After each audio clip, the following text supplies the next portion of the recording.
நீங்கள் உங்கள் பிள்ளைய இப்போ காலேஜுக்கு ஏதாவது ஒரு ஊருக்கு அனுப்புறீங்க, இங்கேருந்து கோயம்புத்தூருக்கோ அல்லது பெங்களூருக்கோ எங்கே அனுப்புறீங்கன்னு வைங்களேன், தனியாக அனுப்புறீங்கன்னு வச்சுக்கிறோங்க.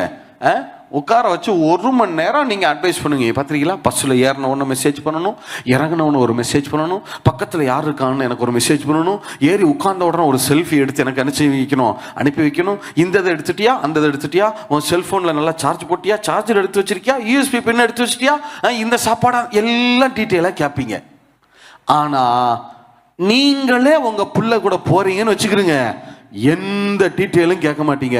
ஏன்னா எல்லாவற்றையும் நான் பார்த்து கொள்வேன். அதனால ஆவியானவர் நடத்துகிறப்ப உங்களுக்கு இன்ஃபர்மேஷன் சொல்லி சொல்லி சொல்லி சொல்லிலாம் நம்ம என்னன்னா ஏன்னு எனக்கு சொல்லுங்க, ஒரு நாளும் சொல்ல மாட்டாரு.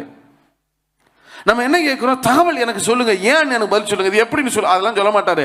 அப்பா வர்றதுனால, உங்க கூடவே ஆவியானவர் உங்களை நடத்துறதுனால அவர் எந்த இன்ஃபர்மேஷனும் கொடுக்க மாட்டாரு. வார்த்தையை மட்டும் சொல்லிட்டே நடத்தி உங்களை கொண்டு போவார். எத்தனை பேர் ஆமென் சொல்ல முடியும்?